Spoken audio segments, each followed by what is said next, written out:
Okay, we're in the house, family black again. We about to drop it hard for your family gods, kings, and sacred stone. Did the Olmec Egyptians and Ethiopians share an ancient connection? Make sure y'all click that link at the top of the chat. Get over to Patreon, get that work. Let's jump right back into it. Let's not hold up.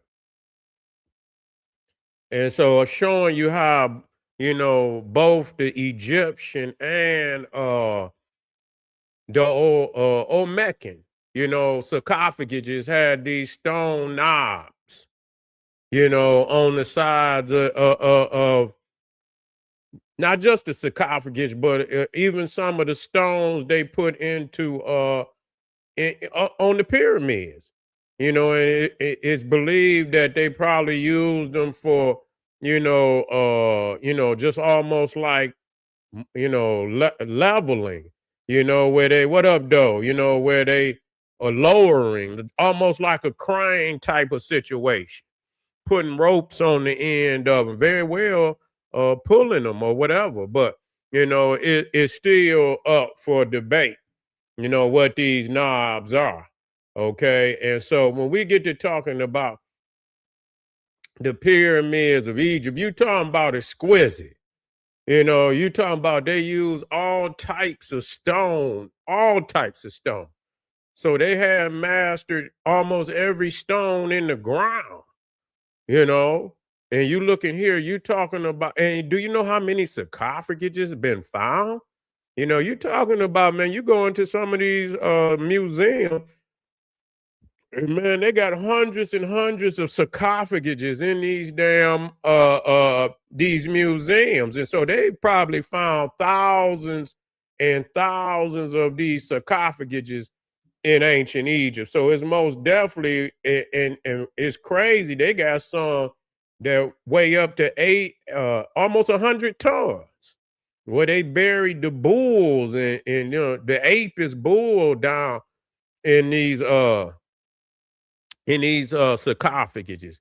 But a lot of people don't know, and I first heard it from Dr. Ivan Van Sertima. That the pyramid of Khufu, the Great Pyramid of Egypt, has the same base, base perimeter as Teotihuacan right here, the Pyramid of the Sun. Now that's crazy. If you look at the base of Khufu and you go all the way to the top, the Great Pyramid, the base perimeter is 3,023.16 feet. And you go to the Pyramid of the Sun right here in the Americas, and you see that the base perimeter is 2,932.8 feet. Okay, almost exact. Almost exact. You talking about a couple of, you talking about a couple of feet here and there. Okay, you talking about a couple of feet here and there, but it's almost exact in its measurement, almost virtually identical. Okay, in the base perimeter.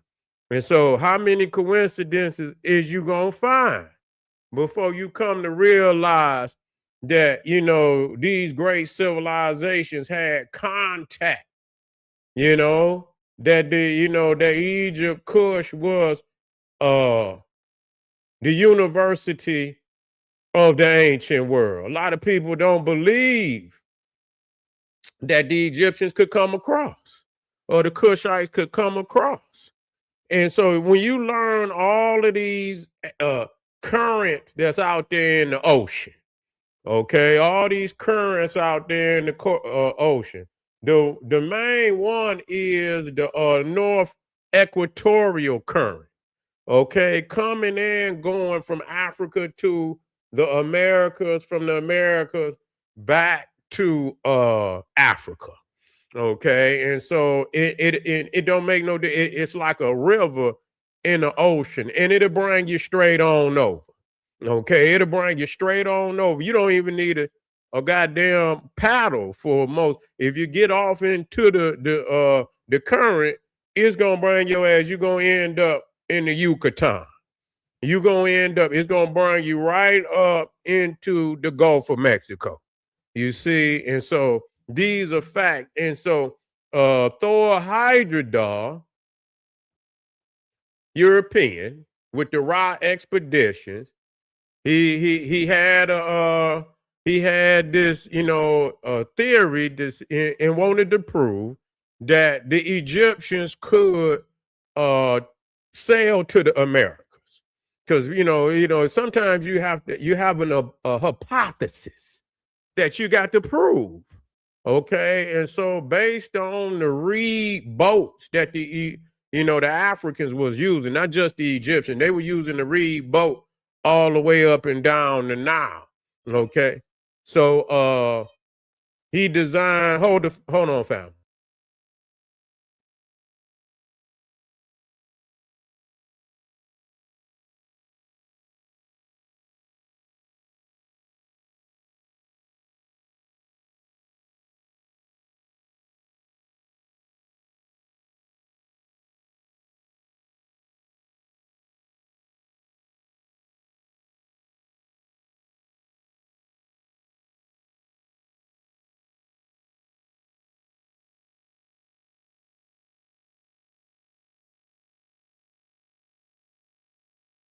Yeah, we black.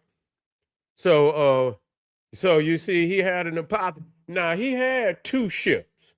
He had two attempts to do this shit.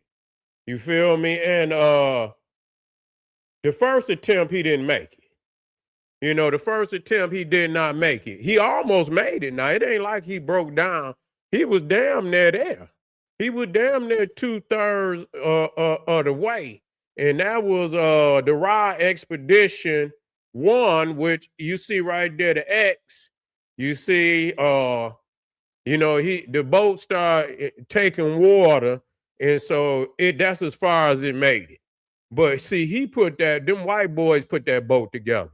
They had no business doing that. And so the second time, they had some brothers from Chad, put the boat together. Okay, he went and got them brothers to go to work. Matter of fact, where is it at? Here it is right here. They out there building it outside the pyramid. Okay, so this is an ancient design. And matter of fact, this is it right here. This the one that made it. I think it's in a museum. I think it's over there where he from. I don't know if it's Norway, one of them Scandinavian countries. And so, that's the Ra Expedition 2. And so, but the Ra Expedition 1, the one that they put together, that motherfucker didn't make it. It went to taking all kind of water and everything. But that second one, this one right here, it made it across. Now, what's crazy about that? I'm studying and I realized this, and I hadn't seen nobody that showed me this. I come into, when I was doing my research, I saw it for myself. I was studying the megaliths over in Peru, and I seen these motherfuckers riding on this damn boat. I say, wait a minute. Now, that motherfucker is in Peru. He's in Peru. And so the question becomes, how in the hell did this boat get over here in the damn Americas? And they swear to God, they've been riding on it for so long. They act like but here it is. You see, this is the same exact design that the ancient Egyptians been using, man. The Egyptians got boats that go back to the first damn dynasty. You see, the first damn dynasty, they got, they got boats, and as a matter of fact, they got the oldest images of boats than anybody on the planet.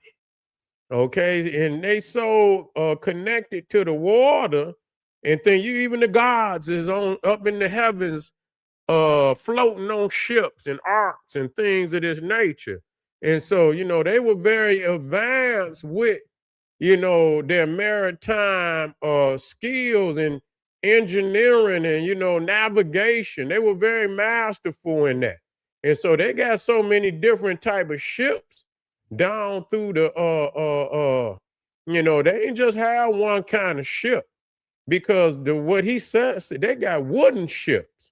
They got wooden ships too. So they developed out, but the average cat would sell on a reed boat. He's gonna sell on a reed boat. That's how they do, but the African, they had to keep evolving, and they developed up into where they got, this right here is a barge. This one right here, wait a minute.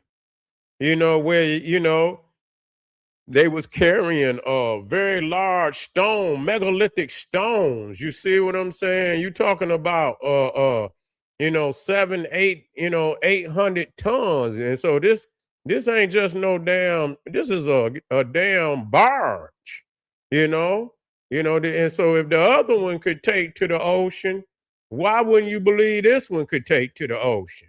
So there. Yeah, well, you can't. I understand what you're talking about, but again, you had to take the chronology with a grain of salt. Everybody knows that that there's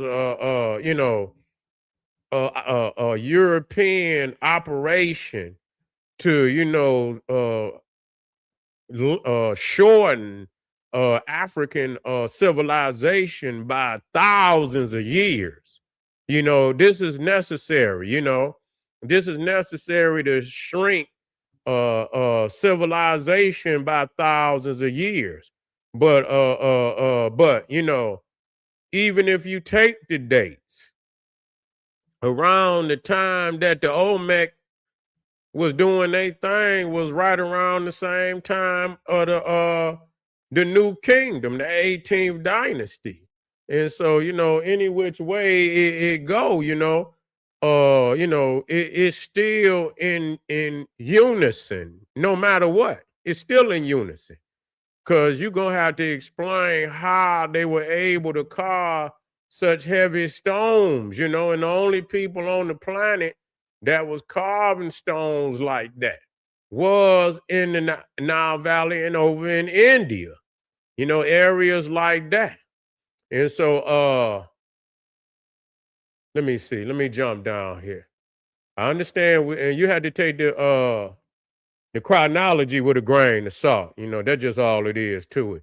It's not exact, it's not exact. Like if you watch if you study a lot of them early Egyptologists, they had a chronology that went some of them went back 7,000 for the beginning of dynastic Egypt. You had, they was all over the place. But you had some that went back 7, 8,000 years. You had some that 6, some 5, and some 4, and they just split it in the middle. They kind of, they kind of went with the 3,000. That's what they chose to do. But you know damn well you can't trust no European. Shit, we know that. These right here is a lot of showing you that the Olmecs, the most of they more profound cities was right there on that Gulf region. Right there on that Gulf region, but they was expanded all over. So where you looking at here is cities all throughout Mexico that was influenced by the Olmec. And so that's very critical that you see them not only on the Atlantic, but also on the Pacific. And that's going to show you the connection with Peru and all the megalithic structures down there. You know what I'm saying? Because there is an Olmec presence down there that they do not want to accept. But it don't make no difference whether they want to accept it or not. It's a fact. It's a fact. And when you start studying a lot of these civilizations. Let me see if this one right here.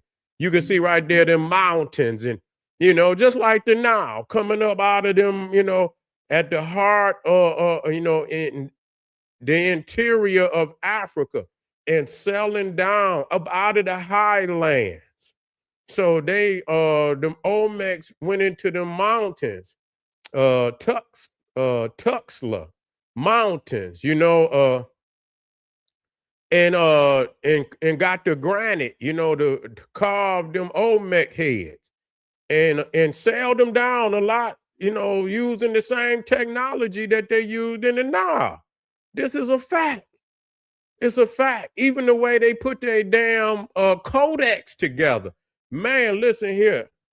Man, listen to me when I tell you when I was listening to Dr. Ivan Van Sertima, he blew my mind when he talked about how the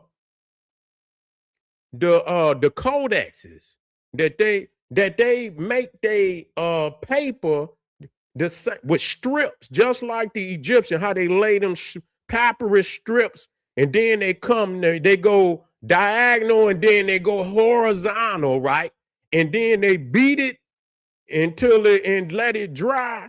They use the same damn technology to make their paper over here. It's crazy. Even though they didn't use papyrus, they used a pulp out of the bark of a tree and took it and beat it and laid it in strips, horizontal and diagonal, just like the ancient Egyptians. I mean, what we gonna do about this? Gonna plan and lying to ourselves? Is we gonna keep lying to ourselves, or we gonna be reasonable? We got to be reasonable now. Got to be reasonable. Let me bring this back up. So you see, and before I tap out of this particular one, I want y'all to understand something, man. It's this tropical zone is where all the great civilizations is located. When you start getting on the, you talking about Egypt. Now, when you talk about the tropical zone, you're talking about 23.5 degrees north, 23.5 degrees south. That's the tropical zone, with the equator being dead middle. This is where all life began, period. This is where all life began. And, even our hair, that UV, see, the UV hit strongest on that equator. So when you talk about the curly hair that's on our head, you see, it's that high UV near the equator that is responsible for our having the curly hair that we do. It helps to cool the energy off, cool the energy down, the heat, the UV energy down before it hit, our skull, because shit, you'll fuck around and, that's why them, Europeans be over there passing out. You see what I'm saying? They ain't built for that over there. Okay, so when you start talking about even Mexico, you can see right there, Black Power. You can see in Mexico, the Olmec, you see, which is in the tropical zone.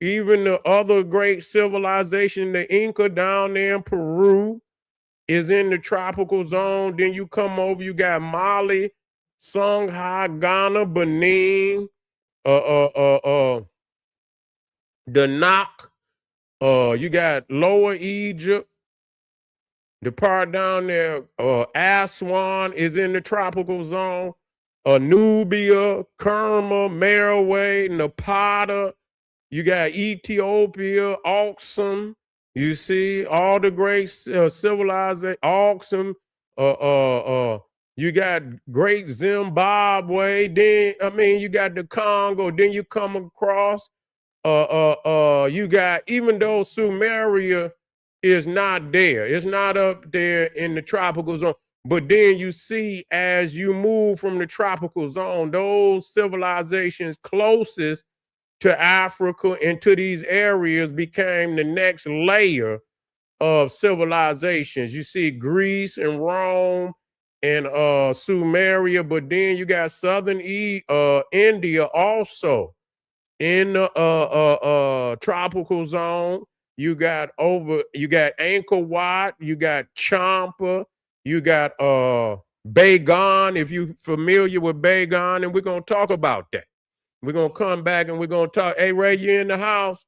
I'm glad you showed up, good brother. I'm just about to end this particular one, and then I'm about to come right back.